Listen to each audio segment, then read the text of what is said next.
¿dónde está Dios en el desánimo? Realmente el título simplemente es un indicador, es como un teaser de lo que se va a decir en el mensaje, pero no es el contenido completo. Verdaderamente, alejado del título, lo que importa es el contenido, ¿no? Justo me acabo de enterar que uno de los libros que más quiero leer le acaban de cambiar el título por derechos de autor.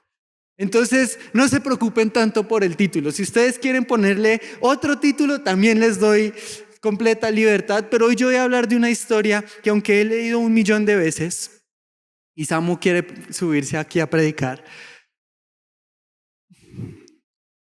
aunque yo he leído 1.000.000 de veces, verdaderamente Dios en este tiempo me llevó a entenderla de una manera completamente diferente.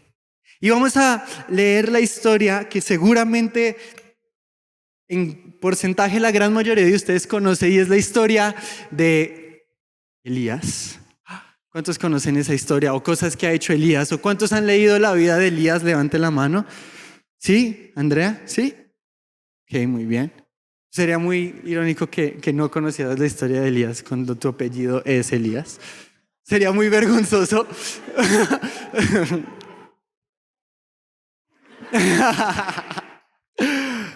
Pero realmente esta es una historia que a mí me impacta, y nos vamos a enfocar en Primera de Reyes, el capítulo 19, cuando él huye después de haber matado a los 450 profetas de Baal, y cuando huye de esta mujer llamada Jezabel.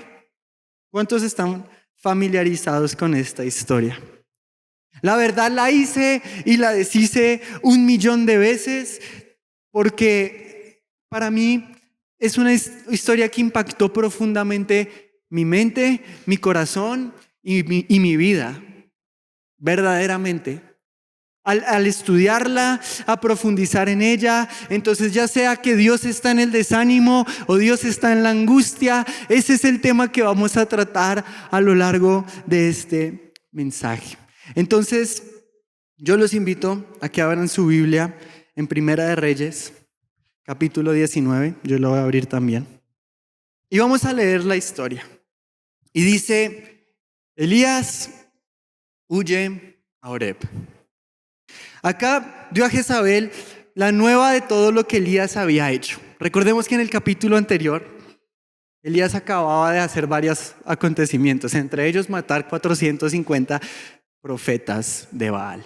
Si no conocen la historia, los invito a que lean el capítulo anterior, pero también después de una gran sequía hizo llover. Y fueron señales que él utilizó para comprobar que Dios, el Dios de Elías, era el Dios verdadero y Baal era un Dios falso. Entonces, verdaderamente venía de un momento eufórico, victorioso, intenso. Y esto no le gustó a la gente que mandaba. Y entonces dice Acab, dio a Jezabel la nueva de todo lo que Elías había hecho y de cómo había matado a espada a todos los profetas. Entonces envió Jezabel a Elías un mensajero diciendo, así me hagan los dioses y aún me añadan, si mañana a estas horas yo no he puesto tu persona como la de uno de ellos. Viendo pues el peligro, se levantó y se fue para salvar su vida y vino a Berseba, que está en Judá, y dejó allí su criado. Y él fue por el desierto un día de camino y vino y se sentó debajo de un enebro y deseando morirse dijo, basta ya, oh Jehová, quítame la vida porque yo no soy mejor que mis padres. Y echándose debajo del enebro se quedó dormido y he aquí luego un ángel le tocó y le dijo, levántate y come. Y hasta ahí vamos a leer hasta este momento, pero vamos a leer mucho más en la historia, pero vamos a leer y vamos a enfocarnos y hacer una pausa más bien en la lectura para deconstruir la historia un poquito, para sacarle la sustancia a esta historia y empezar a darnos cuenta cuando todo empieza a derrumbarse en la vida de Elías. Volvamos al contexto del capítulo 18. Este compa viene de cosas gloriosas. Verdaderamente viene de hacer cosas sobrenaturales. La señal para determinar que Dios era Dios y Baal era un Dios falso era que descendiera fuego del cielo y consumiera el altar del respectivo Dios verdadero. Y obviamente Jehová, ¡pum!, hace descender fuego del cielo y todos quedan anonadados y él va tras los 400 profetas de Baal y al filo de la espada los mata. Y es un momento glorioso, es un momento de éxito y después él dice venga y va a llover y que llueve. Pero entonces siempre hay una gota que derrama el vaso en la vida de una persona. Independientemente de todos los indicadores positivos, la combinación perfecta de las palabras incorrectas suelen ser una combinación mortal para derrumbar nuestro ánimo. No sé si les ha pasado y ya empezó esta dinámica en la que yo me bajo y empiezo a subirme, pero es que de verdad prefiero estar así, como moviéndome. ¿Sí o no? Entonces comienza la historia con Jezabel dejándole una noticia un poco triste, un poco terrible a Elías y le dice, por esta, que mañana te mato. En otras palabras, que mañana tú terminas como los que tú mataste. Entonces, ¿qué dice? Él huyó por su vida y fue a un lugar que estaba en Judá. Y fue a un lugar en Judá para huir de Jezabel. Y dice que fue a Beerseba, que está en Judá. Y Judá era, por así decirlo, otro reino. No había jurisdicción de Jezabel en este lugar. Entonces él fue a un lugar seguro. Un lugar que estaba en el desierto, pero sabía que no iba a ser alcanzado por la espada de Jezabel. Y ahí es donde la historia se empieza a tornar sumamente importante, porque muchas veces vemos a Elías como, ay no, pobre cobarde que huyó, después ¿cómo crees que va a huir después de hacer semejantes milagros? Pero son esas condiciones que en el momento parecen amargas, que Dios propicia para revelarnos cosas muy profundas, muy profundas. Y yo me ponía a pensar cómo mi vida a veces colapsa como la vida de Elías. Obviamente no en la magnitud majestuosa de vengo de hacer descender fuego del cielo, pero tal vez sí tal vez saqué 10, ¿no? Y vengo bien motivado y alguien derrumba mi emoción con un comentario. O yo vengo bien listo y seguro de que Dios me habló y me va a utilizar y me va a sacar de una etapa oscura, pero llega la persona en el momento preciso con las peores palabras posibles y es la combinación que les digo que es destructiva para el estima de una persona. Y haciendo este mensaje, yo estaba hablando mucho y lo compartía con mi mamá, la pastora Gloria, y comparaba la vida de Elías y yo decía, muchas veces juzgamos tan prontamente y no nos damos cuenta cuánto nos parecemos a las personas que fallan en la Biblia. Y vamos a ver cómo esta es una historia verdaderamente de perseverancia. Sin embargo, Él propició este momento para revelarnos más en el caso de Elías, más de Él, más de Dios en Elías. Entonces Dios mismo lo lleva al desierto, lo lleva lejos de las manos de Jezabel y entonces Él camina un día en el desierto, porque hasta ahí le dieron sus fuerzas. Un día de camino en el desierto y se cansa.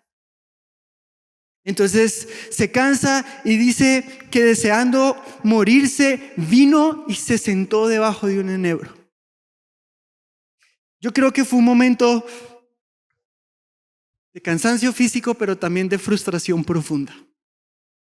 Porque el problema de Elías radicaba no solamente en el miedo que tal vez le pudo llegar a tener a Jezabel, sino que esta sensación de lo que hago no funciona. Él era un profeta.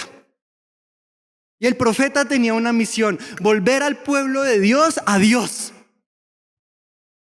Volver al pueblo de Dios a sus caminos. Entonces, claro, hizo descender fuego del cielo. Claro, hizo llover. Sin embargo, la persona que mandaba no lo convenció. Y seguía atrás y por su cabeza. Entonces él dijo, si ni siquiera puedo impactar la persona que dirige al pueblo, mucho menos voy a transformar el pueblo. Entonces resulta que él esperaba algo diferente. Seguramente que todas las personas, incluyendo los dirigentes del reino, cayeran rendidos a la presencia de Dios en temor y temblor, pero no fue así. Las cosas no sucedieron como él quería.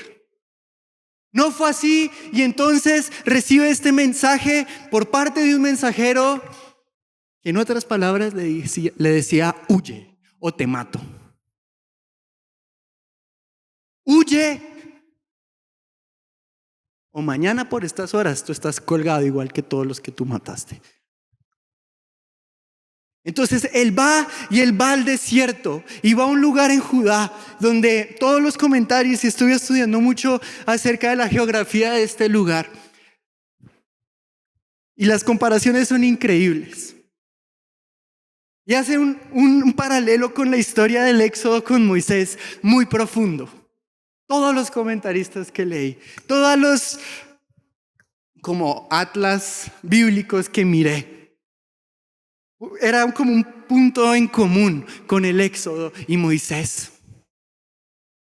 Entonces, él fue al lugar donde el pueblo de Israel, tiempo atrás, por medio de Moisés, estuvo caminando, estuvo siendo exiliado, estuvo en el Éxodo por 40 años.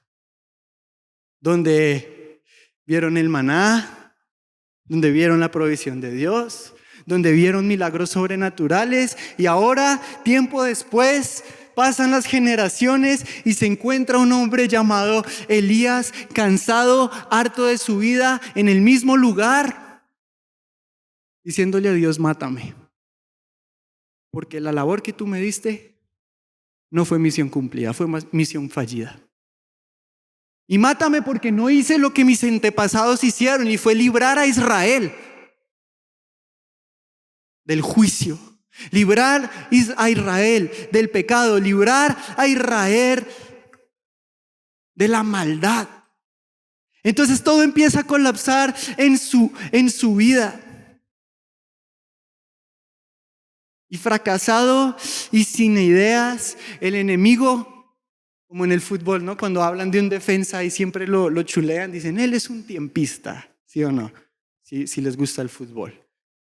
Y un tiempista básico en el fútbol, un defensa que es un verdadero tiempista, sabe cuándo meter la pata sin hacer falta, sabe cuándo frenarse, sabe cuándo brincar, sabe cuándo esperar, sabe cómo ganarle a un jugador que es más rápido que él. Si les gusta el fútbol, el ejemplo perfecto, no sé, tal vez un central así, Thiago Silva, Van Dijk, Sergio Ramos, que siempre están en el lugar indicado aunque están rucos. Bueno, Van Dijk no. Pero si les gusta el fútbol, saben a lo que me refiero.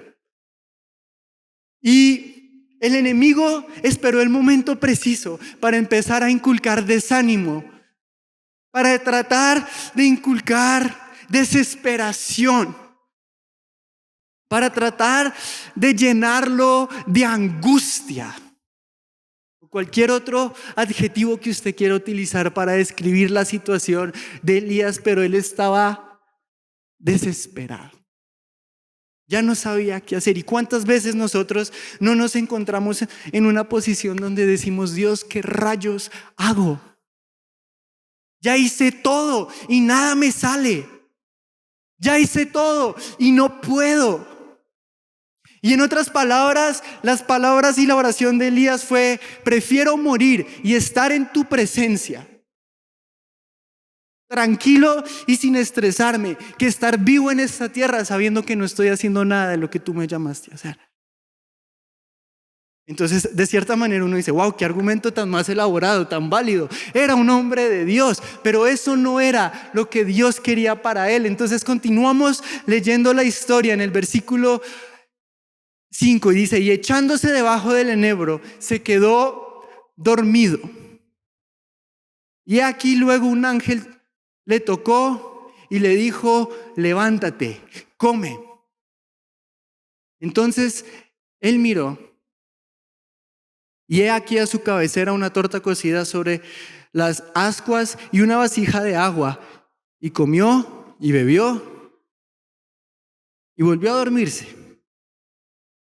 Entonces muy paciente este ángel, versículo 7 dice, y volviendo el ángel de Jehová la segunda vez, le tocó diciendo, levántate y come, porque largo camino te resta.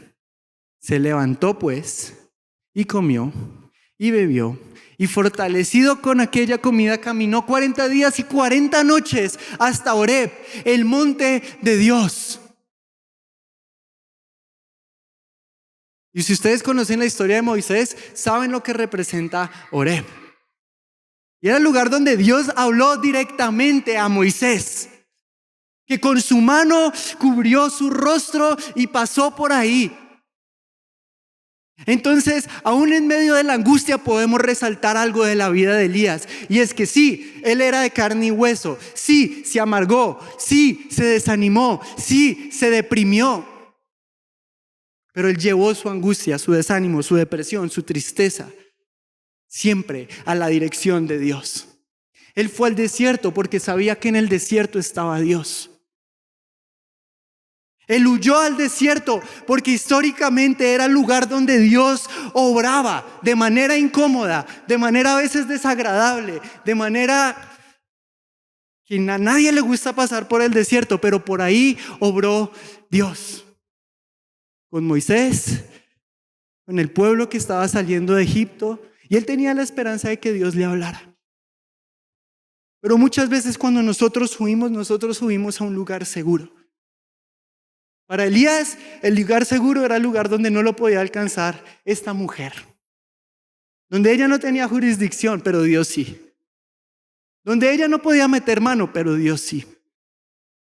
Pero en el momento de desánimo, en el momento donde sentimos que las cosas en nuestra vida se derrumban, ¿a dónde corren? ¿Hacia dónde van? ¿Dónde se refugian? ¿Dónde encuentran ese descanso cuando están cansados?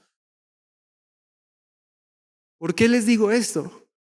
Porque dice la palabra que él llegó, caminó un día porque fue hasta donde le dio la gasolina y durmió en un enebro, en un árbol.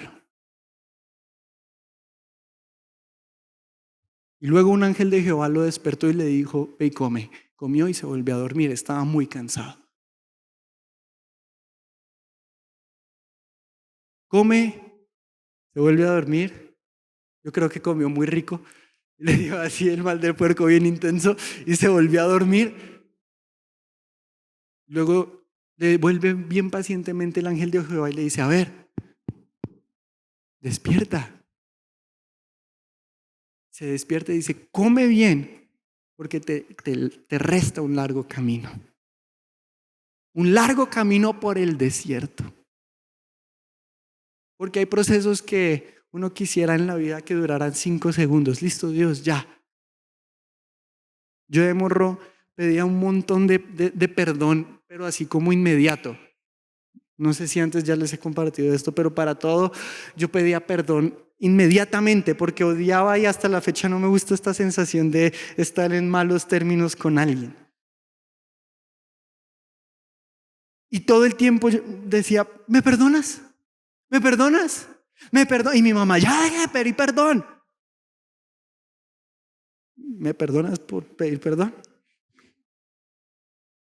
Y mi mamá me regañaba y yo pedía perdón todo el tiempo porque nuestra naturaleza es como echarle tierrita a las cosas para que pasen rápido y no enfrentarlas cara a cara.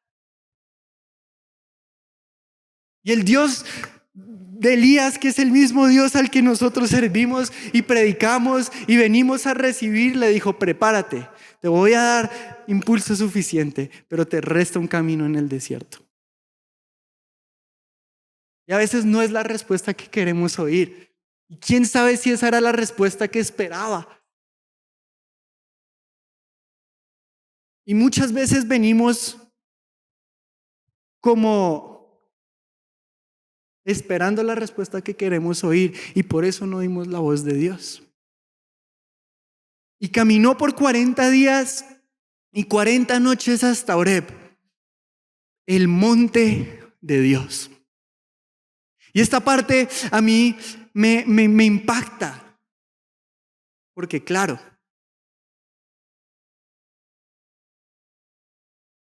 Elías huía, evidentemente, de una mujer malvada que representa todo lo malo en el corazón de una persona, que se llamaba Jezabel. Pero ¿saben de quién no huía? Él no huía de Dios. Y claro, vuelvo y repito, él era un humano. Y muchas veces nuestro error es que huimos de las circunstancias, pero huimos también de Dios. Y entonces nos encaminamos en una serie de malas decisiones que solamente alimentan esta sensación de desánimo. Solamente alimentan la amargura en nuestro corazón. Solamente alimentan el lamento. Porque aunque huimos de la situación, también huimos de la solución. Y nos aislamos. Las dos, en todas las veces, y ya lo vamos a ver más adelante, pero les adelanto un poco, en todas las veces que Elías estaba en un lugar donde no debía, el Señor lo levantó y le dijo, ¿qué haces ahí? Y le dices, ¿qué estás haciendo?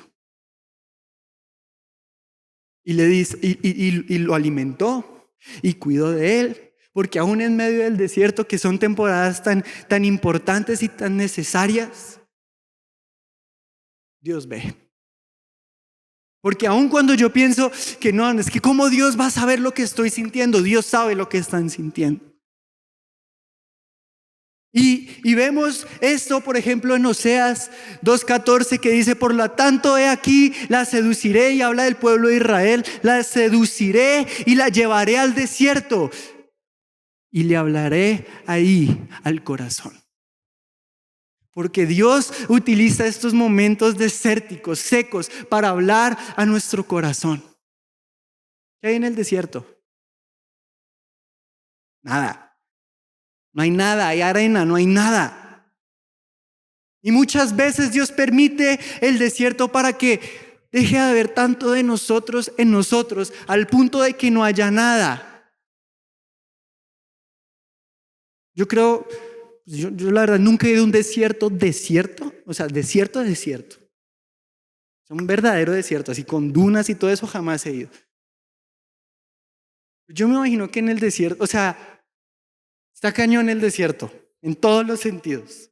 Es agreste, el calor es muy caliente, el frío es muy frío. Y ocultarse en un lugar desierto es muy difícil. Huir en un lugar desierto es muy difícil. Y es ahí en esos lugares donde no hay nada, de nada, que Dios utiliza para recogernos, que Dios utiliza para formarnos, que Dios utiliza para moldearnos, para decirnos, aunque no hay nada, yo estoy ahí. Y me encanta porque sí huye, sí siente, pero va al lugar donde sabe que va a encontrar la respuesta. Y va a Dios, Elías, y lleva su queja porque se quejó, pero se quejó con Dios. Pero muchas veces nosotros nos quejamos con el aire esperando que las cosas pasen por sí solas. No nos callamos nosotros y decimos, pero Dios no responde. Y a mí me encanta porque fue Dios, por ejemplo, cuando lo alimenta, que le da más gasolina. Su gasolina le duró un día en el desierto, ¿sí o no? Se cansó y se durmió. Pero una vez Dios lo alimenta, él pudo sobrevivir 40 días y 40 noches. Porque la comida de Dios fortalece el espíritu derribado. Porque el alimento que viene del Señor, de lo alto, fortalece el ánimo derribado. La amargura que sucede cuando yo pensé que las cosas iban de una manera y evidentemente con esta noticia de Jezabel me doy cuenta que soy un fracasado. Porque el enemigo sabe qué decir y cuándo decirlo para anular todo lo que el Señor ha hecho en la vida de una persona, reducirlo a nada comparado a lo negativo. Es especialista en eso, con que Dios te ha dicho. Desde el principio de los tiempos le gusta esa estrategia. Trastornar los hechos y hacernos sentir como que no sabemos nada, como que somos unos tontos.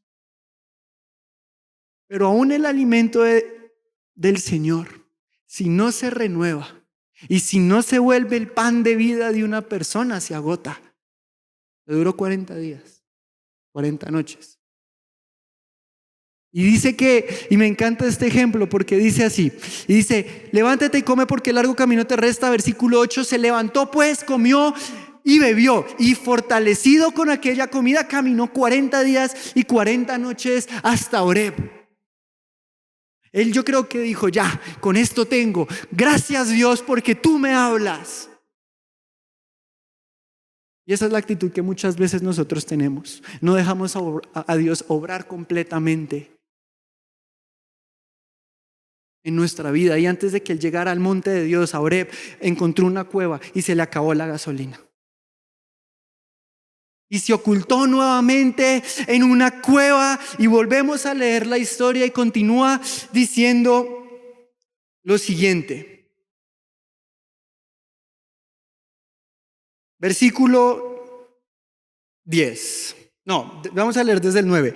Y allí se metió en una cueva donde pasó la noche y vino a él la palabra de Jehová, el cual le dijo, ¿qué haces aquí, Elías? Él respondió, he sentido un vivo celo por Jehová, Dios de los ejércitos, porque los hijos de Israel han dejado su pacto. Se volvió a deprimir, se volvió a derribar. Han derribado todos tus altares y han matado a espada a tus profetas, y solo yo he quedado, y ahora buscan quitarme la vida. El temor volvió a su corazón. La duda volvió a entrar a su vida, y la semilla que lo hizo escapar de Jezabel al desierto era la misma que había vuelto a brotar en su mente, en su corazón, en la cueva en la que estaba oculto. Y por eso Dios lo exhibe y le dice, ¿qué haces ahí? Y ahora por un momento hagamos el paralelo a nuestra vida y pongámonos a pensar en el momento en el que nosotros estamos en cuanto a nuestra relación con Dios. Y si Dios, como a Elías, nos confrontara crudamente, ¿qué nos diría? ¿Estamos en el lugar donde deberíamos estar o estamos caminando por todos lados menos al lugar al donde yo tengo que estar dirigido? ¿Estoy en el lugar en el que el Señor me puso o estoy escondido, aterrorizado, desanimado en una cueva como Elías? Porque el problema del ser humano es que piensa que con un poquito basta. Pero yo me tengo que alimentar del pan de vida todos los días. Porque esta es una carrera que no se corre en nuestras propias fuerzas. Y el proceso del desierto fue entender que a pesar de lo milagroso que había sido Elías en Israel, Elías sin Dios no tenía nada exclusivo. Y lo hizo ver su realidad. En el desierto él pudo ver crudamente que él sin Dios no era nada. Y se le volvió a agotar la gasolina y entró en esta cueva y el Señor le dijo, ¿qué haces aquí?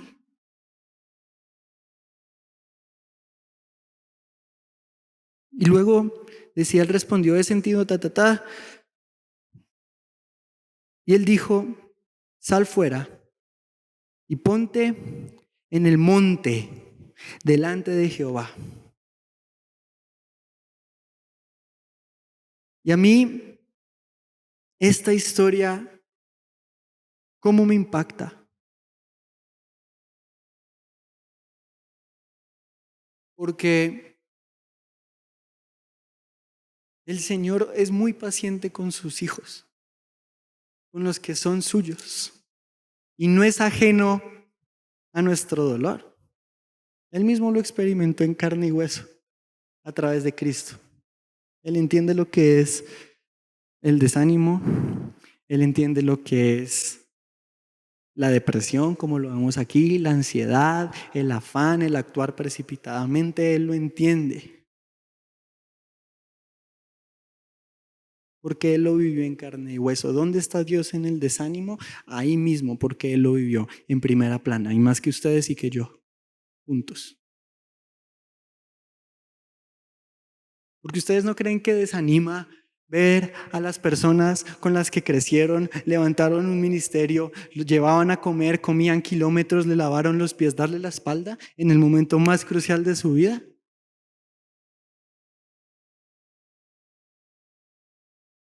Y Él venció el desánimo para que a través de Él nosotros lo pudiéramos vencer. Y pone un ejemplo profundo de un hombre que es un héroe en la fe, como Elías, para hacernos dar cuenta que hasta los hombres, grandes hombres de la fe, sin Dios, no son grandes hombres de la fe. Son grandes hombres de la fe porque Dios está en ellos.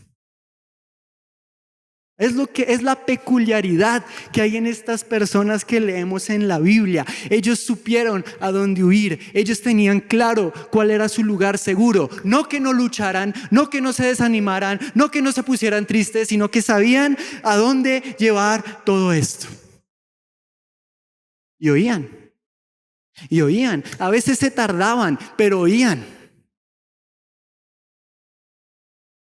Ya es la tercera vez que Dios llama a Elías. La primera vez se quedó dormido y lo levantó, lo alimentó, pero se volvió a quedar dormido.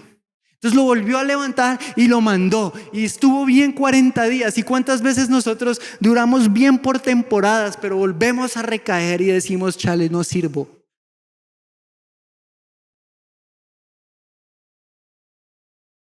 Pasa.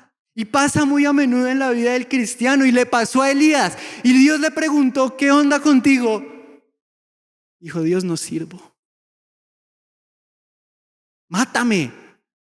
Y volvió a estar aislado en una cueva, y Dios le dice, ahí no es donde tienes que estar.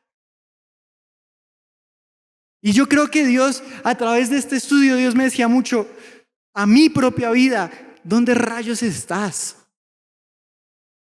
¿Acaso yo te puse ahí? Y aunque Dios no lo puso ahí, porque es misericordioso, bondadoso, paciente, amoroso, aunque Él no lo puso ahí, sí lo sacó de ahí. Le dijo, sal. Sal porque voy a pasar, sal al monte. Dice así.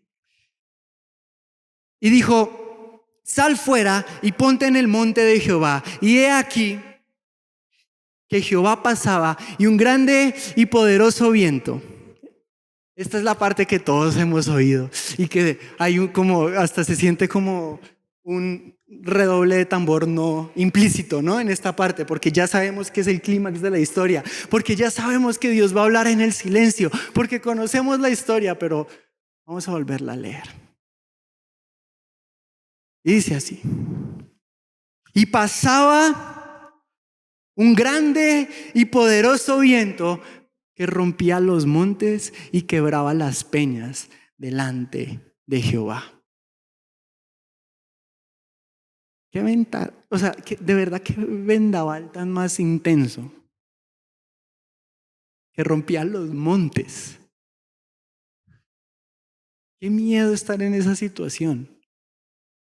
Pero Jehová no estaba en ese viento. Y tras el viento un terremoto. Uy, no, Dios mío, o sea, de verdad, si este man se midiera por la suerte, dijo, estoy en el lugar donde me está pasando de todo. Tembló. Y aquí en esta ciudad sí sabemos lo que significa estar en un terremoto. Y sabemos lo que se siente que se nos mueva al piso. Pero Dios no estaba en ese lugar, en ese momento, más bien. Y luego dice, detrás del terremoto un fuego. Pero Jehová no estaba en el fuego. Y tras el fuego es el momento donde todos esperamos, ¿no? La gran frase que hemos oído como 400,000 veces en nuestra vida, pero Dios estaba en el silbo apacible y delicado. Y a mí me encanta que Dios esté en el silbo apacible. Porque luego dice así, y esta es la parte que más me impactó de esta historia, y dice, y cuando lo oyó Elías. En las partes anteriores nada más vemos que Elías responde, pero aquí que cambia en la narración que él escucha. Y muchas veces somos tan prontos para hablar y tener una respuesta religiosa y tener una respuesta cristiana frente a lo que nos enfrenta la vida, que no escuchamos. Y a mí me impacta la manera en la que Dios habla a Elías por una simple y sencilla razón. No me voy a entrar en lo que significa el silencio como tal, porque probablemente si ustedes buscan hay muchos mejores predicadores, muchas mejores charlas que esta respecto a qué es el silencio. Hay una canción, si las recomiendo, de Alex Campos, El sonido del silencio, escúchenla. Ahí va, está buena. Pero a mí me impacta la intencionalidad con la que Dios obra en la vida de personas específicas. Porque claro que Dios pudo haber hablado en el fuego. Porque claro que Dios pudo haber hablado en el terremoto. Porque claro que Dios pudo haber hablado en el viento. Pero Dios no estuvo en ninguna de esas. Porque eso no era novedad para un hombre como Elías. Les recuerdo, él oró y descendió fuego del cielo. Él oró y llovió. Él oró por una persona que estaba muerta y se levantó. Todas estas cosas majestuosas que para nosotros son una locura. O sea, si yo oro que llueva y llueve, yo salgo a correr. Digo, Santo Señor, yo no sé si fui yo, pero ay Dios mío, ¿qué? ¿No? Es la verdad. Señor, ¿han visto a ese niño que se le cae una cosa y esa sería mi reacción de lo impactado que estaría después de haber estado desmayado como media hora? O que digas, Señor, consume este altar. ¡Pum! Y que descienda fuego del cielo. Me orino en los pantalones. Perdónenme la vulgaridad, pero ¿qué rayos? Y este era un hombre que ya lo había hecho. Y muchas veces queremos que Dios hable de cierta manera, pero Él nos habla de maneras distintas para revelarnos más de Él en nosotros. Y alguien que estaba acostumbrado al ruido y la majestad necesitaba el silencio. No porque el silencio sea más poderoso que el ruido o que el ruido sea más poderoso que el silencio, pero porque Dios es un Dios que ve y es un Dios que es específico, es un Dios que es intencional. Y no avienta volados a ver cómo se revela la vida de una persona. Él necesitaba el silencio porque su jactancia era que era tan poderoso y aún así la gente no se convertía, que él necesitaba callarse y oír. Y a mí me encanta la historia porque, por ejemplo, vemos la historia de Isaías, otro profeta del Señor, y ya me están callando, ya lo sé, ya voy a terminar. Ya subí el piano y ya, todo bien. Ya termino. Pero Isaías en contraste es llamado a predicar un evangelio, o bueno, un mensaje a una generación que no lo iba a recibir. Si vemos cuando él es llamado en el libro de Isaías, obviamente, el Señor dice, vas a hablar y yo voy a endurecer su corazón, voy a poner velo en sus ojos, voy a ensordecer sus oídos para que no reciban y se arrepientan. Y aún así, Qué fuerte para Isaías es ir a predicar un mensaje que él sabe que no iba a ser efectivo a una generación. Después, obviamente, la historia se desenvuelve de una manera increíble. Pero muchas veces queremos servir a Dios esperando ver nuestros resultados y omitimos el plan original de Dios. Y en otras palabras, él decía, sí, yo puedo estar en el fuego, sí, yo puedo estar en el terremoto, sí, yo puedo, pero ¿cuál es la raíz de tu desánimo? Que sirves en tus términos. Que vives en tus términos y siempre y cuando las expectativas que estén en tu cabeza se cumplan, todo anda bien. Pero cuando yo muevo una pieza porque soy Dios, te derrumbas, huyes, te escondes en una cueva. ¿Y qué haces ahí? Y oyó Elías, y cuando lo oyó cubrió su rostro con su manto y salió y se puso a la puerta de la cueva. Aún no obedecía. Dios le dijo, sal de ahí, y todavía no salía hasta que oyó a Dios. Y le vuelve a preguntar, ¿qué rayos haces ahí?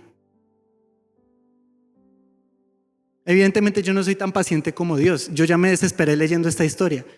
Yo ya agregué palabras que no estaban en la historia. Dios fue muy tierno, muy paciente, porque Él quería desarrollar en él un corazón que todavía no tenía. Él estaba frustrado porque no veía un resultado que esperaba. Y no se daba cuenta que él tampoco estaba dando el resultado delante de Dios que Dios esperaba de él.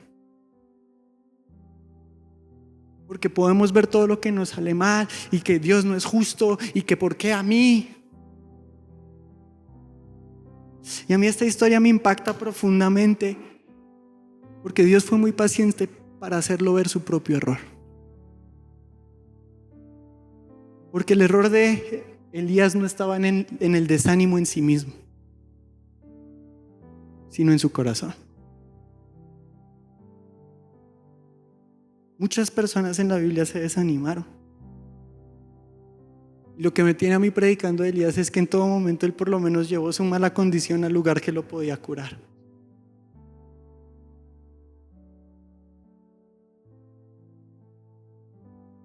Y la historia resuelve cada vez mejor. Ahora sí me pueden subir este.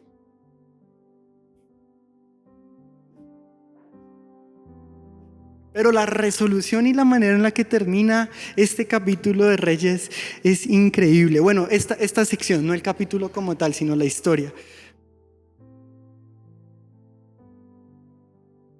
Y le dice, Dios, ¿qué haces aquí? Y él vuelve a contarle todo como si no le hubiera dicho Dios ya la misma pregunta. Y como si él no hubiera escuchado su oración inicialmente.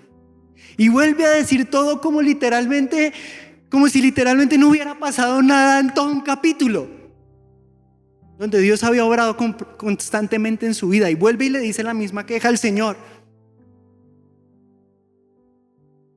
He sentido un vivo celo por Jehová, Dios de los ejércitos, por los hijos de Israel que han dejado tu pacto y han derribado tus altares, y ellos hacen mal, y ellos están mal, y mira cómo están, y no haces nada al respecto.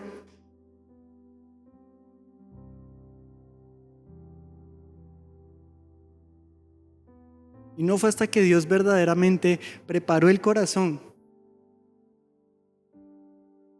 de Elías que Él le dio la respuesta que él esperaba. Porque claro, tal vez técnicamente él estaba en lo correcto en términos estrictos, pero su corazón no estaba en el lugar correcto y eso contaminó su petición.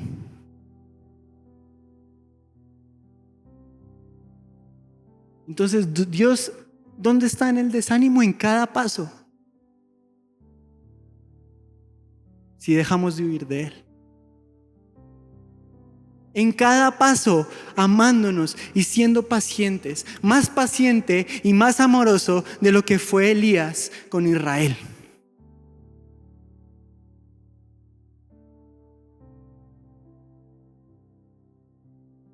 Y me encanta cómo Dios responde a todas las dudas de Elías. Porque vuelve y dice, y solo he quedado yo. Y me buscan para quitarme la vida. Entonces Dios le dice, ve y vuélvete por el camino, por tu camino, por el desierto de Damasco. Y llegarás y ungirás a Hazael, el rey de Siria, y a Jehú, no sé pronunciar, hijo de Nimsi, ungirás por rey sobre Israel, y a Eliseo, hijo de Safat.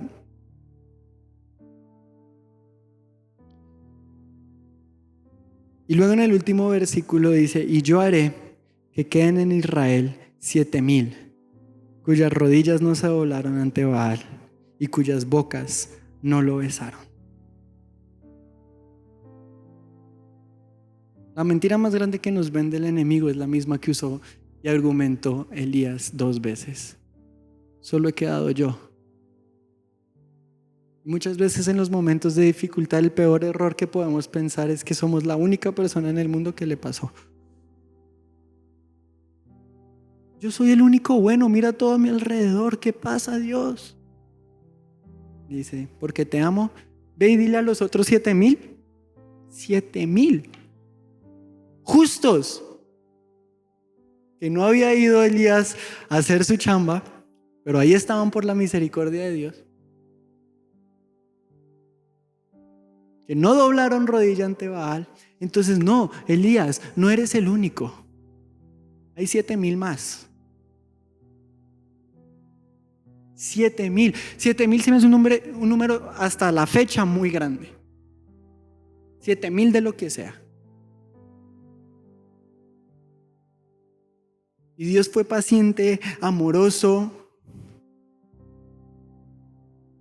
Pero decir solo yo, solo a mí, no hay nadie más, es una respuesta fácil y orgullosa para omitir el proceso de Dios en nuestra vida, para justificar nuestra acción incorrecta delante de Dios y tratar de glorificar una actitud que verdaderamente está mal en nosotros.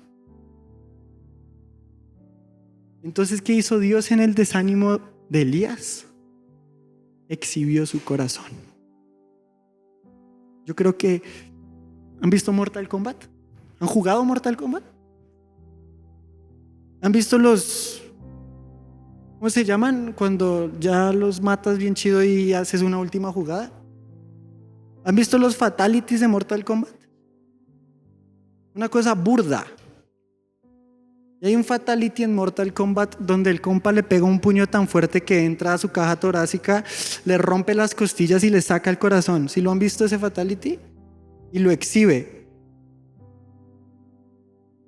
¿No han visto Mortal Kombat? Bueno, no lo vean, ya se los conté. Pero Dios entra e indaga el corazón una y otra vez de Elías y lo exhibe. Pero lo que está a flote en nuestra vida, llámese desánimo o cualquier otra cosa que nos afane, es la superficie de cosas mucho más profundas. Y el desánimo de Elías radicaba en un corazón que empezó a ver sus obras como el fin y no como el medio. Y el corazón de Elías fue expuesto y él se dio cuenta y dijo, el problema era yo. Porque ¿saben qué hace el desierto? ¿Y saben qué hace la dificultad? ¿Y saben por qué Dios permite la adversidad? Para exhibir nuestro corazón y formarnos. Porque los que son papás no me dejarán mentir. Aunque el hijo no le gusta un embarazo, a veces lo necesita. Pero el tiempo muchas veces nos hace reflexionar de esa manera y decir, yo lo necesitaba. Porque de qué otra manera Dios hubiera expuesto esta condición tan podrida en mi corazón. Y gracias a Dios que yo no seguí dando un paso más con un corazón así de contaminado.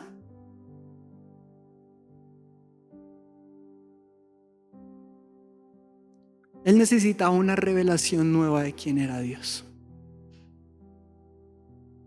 para verse a él mismo no tan glorificado como tal vez se contemplaba, sino como un siervo necesitado de que su maestro le dé agua de beber.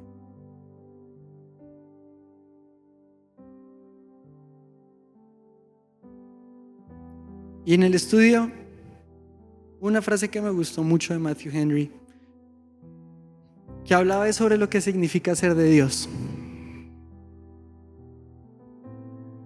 Y él escribía en su comentario de Primera de Reyes 19, que Dios sabe qué designio tiene para nosotros, qué servicio y qué pruebas. Y Él se encargará de darnos gracia suficiente. Siempre y cuando nosotros no perdamos la mirada de quien nos asignó la tarea, todo está bien. Aún en medio del desierto, Dios le dio de comer a Elías. Aún en el desierto, donde uno se siente más solo que la soledad misma, Dios lo alimentó, le dio fuerzas, y cuando volvió a cansarse, lo levantó y se reveló a él. Y la pregunta para mí en este tiempo fue, y es la misma que les voy a hacer a ustedes: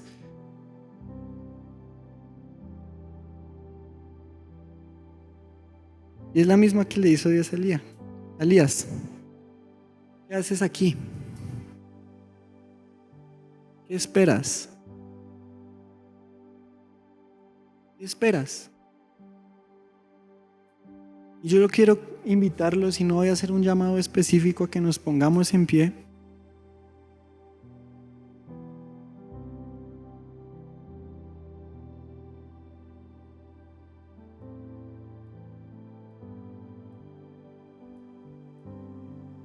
Pero sí que podamos buscar a Dios de una manera diferente. Así como Dios se reveló a Elías de una manera a la cual él no estaba acostumbrado a ver a Dios. Y a mí me encanta que es como el plot twist de la historia, que seguramente Elías, al ver cómo obraba Dios en su propia vida, esperaba que Dios así se revelara a él. Pero fue todo lo opuesto. Acostumbrado a ver todas estas cosas gloriosas, Dios fue paciente, Dios esperó, y Dios, en el silencio, ahí habló a la voz de Elías, a la vida de Elías. Porque fue hasta que él bajó el volumen de su vida que pudo escuchar. Yo creo que es necesario que nosotros por un momento dejemos de responder tan pronto a todas las cosas que nos enfrenta la vida y nos tomemos un momento para escuchar. ¿Qué dice Dios al respecto? Porque una otra vez Dios le dijo a Elías: ¿qué haces ahí? ¿Qué haces ahí? Pero él no escuchó, sino que solo respondió. Y que su oración no sea una respuesta y nada más, porque eso es lo que los hace recaer, como recayó Elías 40 días después. No es una respuesta para cambiar y consolar su conciencia frente al pecado. Porque ¿qué cosas desaniman? El pecado desanima, caer desanima, tropezar desanima, las palabras desaniman.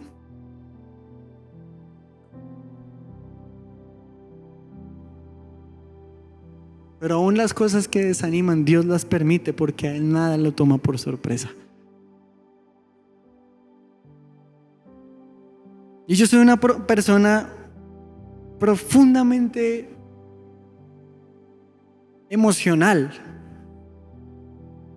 verdaderamente O sea, si no fuera por el Señor y su carácter cada vez más siendo formado en mí, yo creo que llueve y me pongo triste. Porque a mí el ambiente de las cosas me impacta mucho. Omar no me va a dejar mentir, Mitch no me va a dejar mentir, Carlos no me va a dejar mentir. Que a mí todos en la pandemia se me burlaban de lo dramático que yo era. Juan, pero ni estás encerrado. Yo sí, pero no es lo mismo. Siempre respondía eso.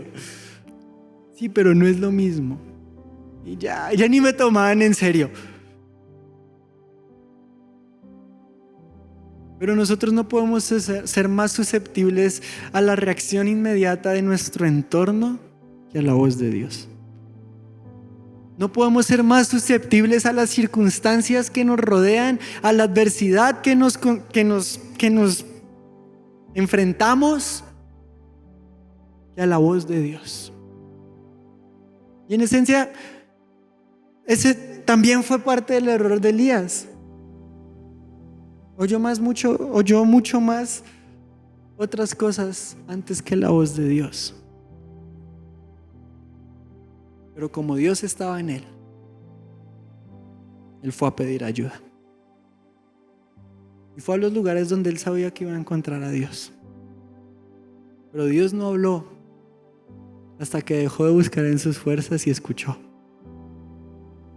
Dios fue misericordioso y se le reveló muchas veces, pero no escuchó hasta que hubo silencio.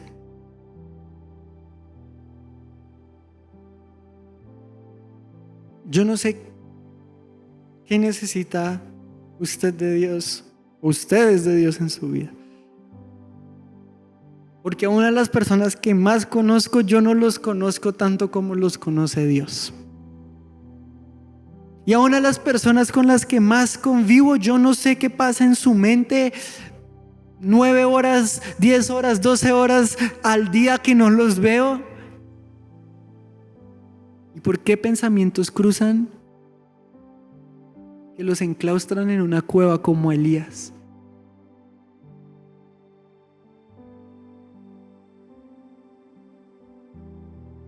Dejen de ver el punto negro en su vida,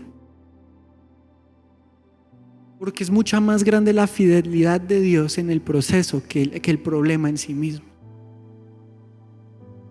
En medio de todo, Dios preservó la vida de Elías, transformó su vida, moldeó su corazón, le reveló nuevamente cuál era su misión. Le puso un ayudante llamado Eliseo, porque Dios fue fiel. Y como fue fiel con Elías, fue fiel con 7,000 personas más que no doblaron rodilla ante Baal. Y el enemigo, esto es algo que antes de que mi hermano se fuera a Estados Unidos hablaba conmigo. Y a mí se me quedó muy grabado en mi mente esto, y fue: nadie es el caso. El enemigo quiere hacernos creer que somos el caso exclusivo y la excepción a todo lo que nos acontece. No es así, Juanito, porque él me dice Juanito. Solo él me dice Juanito. ¿Listo? ¿Entendido? Muy bien. Pero lo estoy imitando y nada más para imitarlo. Solo él y Pau, por alguna razón me dicen Juanito. Me acordé de Pau porque es que Pipe y Pau me dicen Juanito. Pero hoy es el momento de recordar la fidelidad de Dios en nuestra vida y dejar la respuesta pronta y la respuesta simple a un lado y buscar la voz de Dios. Entonces, una vez más, y saben, yo los invito a que hagan de esto. Yo siempre digo lo mismo en la oración, pero es que la verdad lo creo profundamente, y es: apropiense. Esto es lo que vuelve el mensaje suyo, este momento. Esto es lo que vuelve la prédica para ustedes, este momento. Y apropiense de él. Y si saben que tienen que buscar a Dios, Y si saben que tienen que auxiliarse en Él, porque enfrentan un momento en el que se hacen esta pregunta que es: ¿dónde está Dios cuando las cosas no salen como yo pienso? ¿Dónde está Dios cuando mis emociones se revuelven y me deprimo? Cuando mi corazón engañoso me dice que yo no sirvo, ¿dónde está Dios en cada paso? Si nos callamos y lo escuchamos. Así que yo los invito a que cierren sus ojos. Y si saben que necesitan buscar a Dios de una manera distinta, hoy van a poner la mano en su corazón. No como un acto de trámite y de protocolo, sino como un acto de fe y de humildad, diciendo: Dios, te escucho. Y yo no conozco su vida, entonces no voy a orar por la situación que ustedes están viviendo, porque no la conozco, pero les digo algo: Dios sí la conoce. Y Dios la conoce profundamente, porque ha estado al lado de ustedes en cada paso.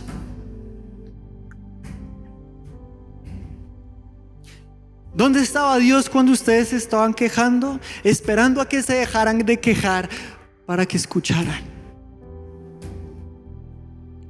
¿Dónde estaba Dios cuando se sintieron inútiles? Esperando a que dejaran de pensar tanto en ustedes mismos para que escucharan a Dios. ¿Dónde estaba Dios en la amargura? Esperando a que dejen a un lado el orgullo que los ensordece, que los vuelve ciegos, para que se les revele a su vida. Allí estaba Dios en cada paso, como alimentó a Elías en el desierto por 40 días, cuando lo levantó, cuando estaba dormido, cuando lo sacó de la cueva, cuando se volvió a ocultar. Dios estuvo en cada paso. Y como fue fiel con Elías y con 7,000 más, lo va a hacer con nosotros.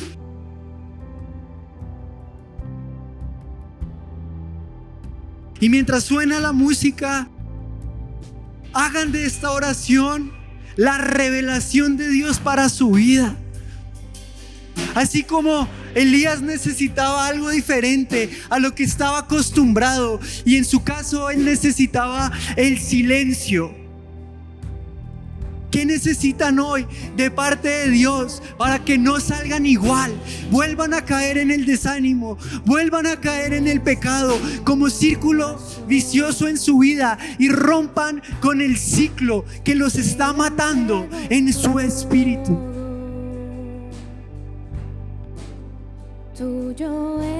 No necesitan oír que todo va a estar bien necesariamente, no necesitan oír "ay, te perdono", sino que necesitan que Dios, como lo hizo con Elías y como lo hizo con muchos más y como lo hizo con ustedes en el pasado, exponga su corazón.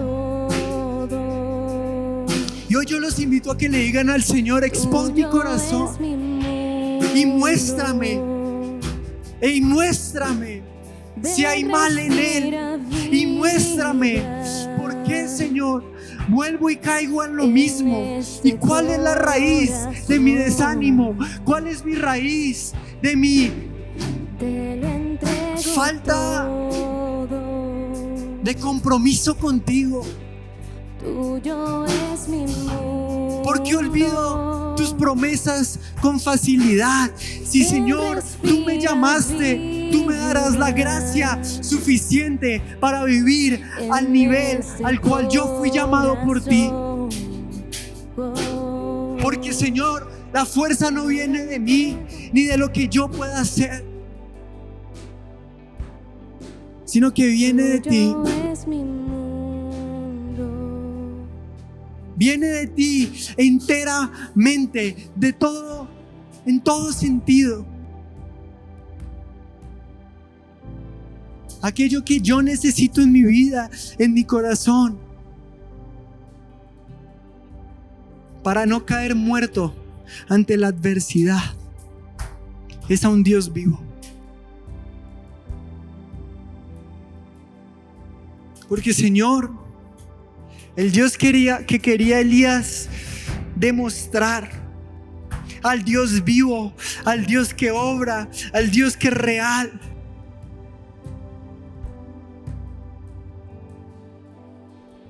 Elías, al igual que nosotros, muchas veces olvidó predicarse el mensaje que predicaba.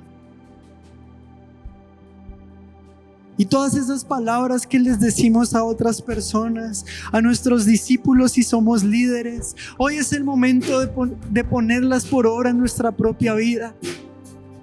Y orar al Dios al que decimos confiarle nuestra vida, al que decimos rendirle nuestra lealtad, al que decimos entregarle nuestro corazón y decirle: te lo entrego todo porque tuyo es mi mundo. Te lo entrego todo porque tú, Señor, eres más que mi todo. Eres el Dios de todo lo que existe. Eres el que sostiene mi vida. Es el que sostiene mi ánimo. Es el que sostiene mi corazón afligido en tiempo de angustia. Porque eres el que es dueño de todo lo que yo soy.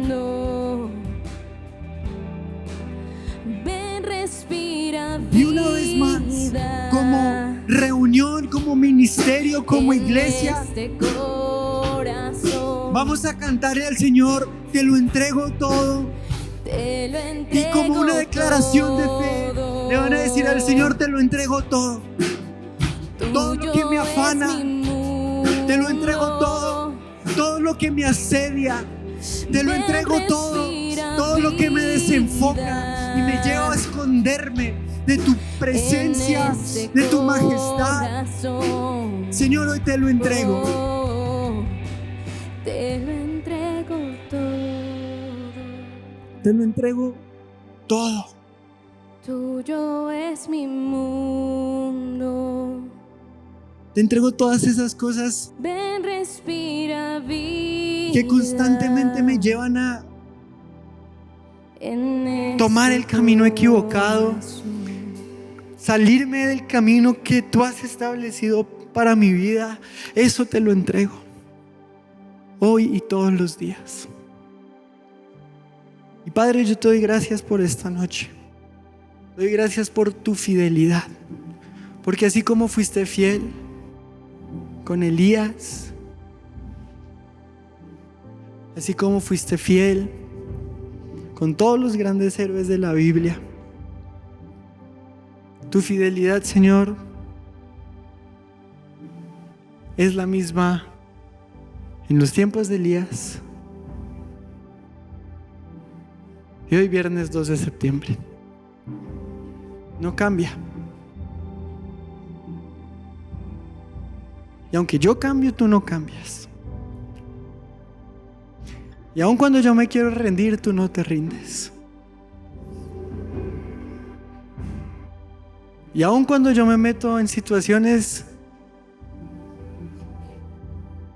profundas, aun cuando yo me meta en lugares oscuros como Elías,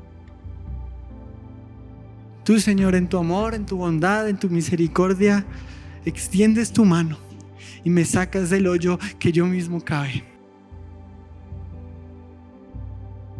Así que te doy gracias por tu fidelidad. Señor, cuán agradecidos estamos por tu gracia. Y que tu gracia, Señor, sostenga mi vida hoy, esta noche y cada día de mi vida.